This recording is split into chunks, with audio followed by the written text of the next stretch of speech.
Take you back to the first time that Corey Moe put me on the phone with Pimp C. Never forget it. And as soon as I got on the phone, I just went in. It's still Pimp C, so what the is up? Putting powder on the street cause I got big nuts coming back from Louisiana in the Fleetwood lab. I done served them shit to put their feet on their bag. Got the pound from before cause you know they just won't do about 30 from before I front him 42. He gon' profit 700 times 62. 24/8 is what I do, so what you do if I told you cocaine numbers I would, oh, Pimp C like, hold on, who is this? I was like, man, it's Bentley, man, you just don't understand. So he just falls out laughing. He like, hold on, man, wait. And so that is where the relationship began. I was actually in the studio here in LA and the phone rings and it says Pimp C and I'm like, he just goes, yeah, Bentley, I spoke to Bun. I spoke to Bun and whatever you need, man, we got you. Whatever you need, verses, whatever, we got you. Don't even worry about it. No charge. And I was like, I was really just in awe because they really defined what a Southern voice meant, what a Southern voice sounded like, what a Southern point of view was. So to actually not only forget being able to talk to him, but now he's actually going to offer his art form to me to work.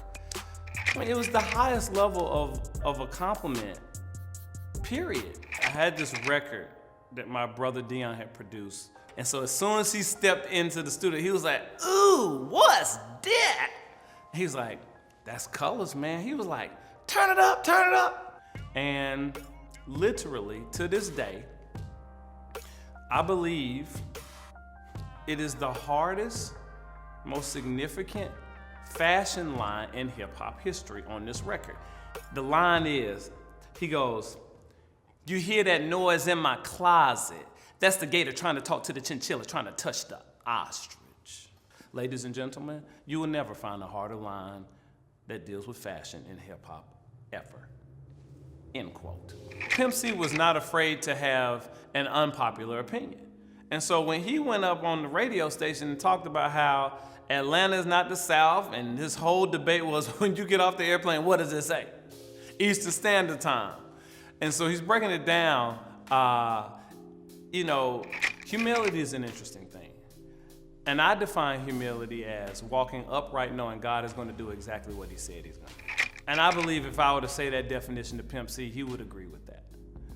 And so I think when he realized in his heart that he had offended, you know, a whole, not, because at this point Atlanta was a movement. Atlanta wasn't a city anymore. You know, Atlanta wasn't just a place folks repped. Atlanta was a movement.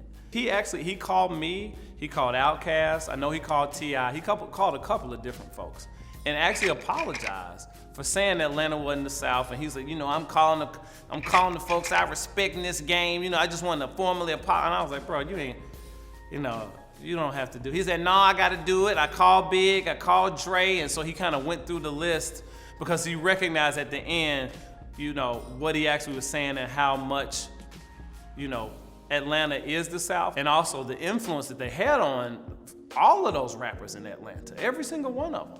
So he realized that he had really offended a lot of people. But to be like so forthright and grown man about that and to pick up the phone and call somebody, didn't nobody ask for no apology. He felt that in his heart. He needed to have a radio show because, let me tell you, he would have been the Howard Stern meets Ryan Seacrest of the culture. I'm gonna tell you that right now.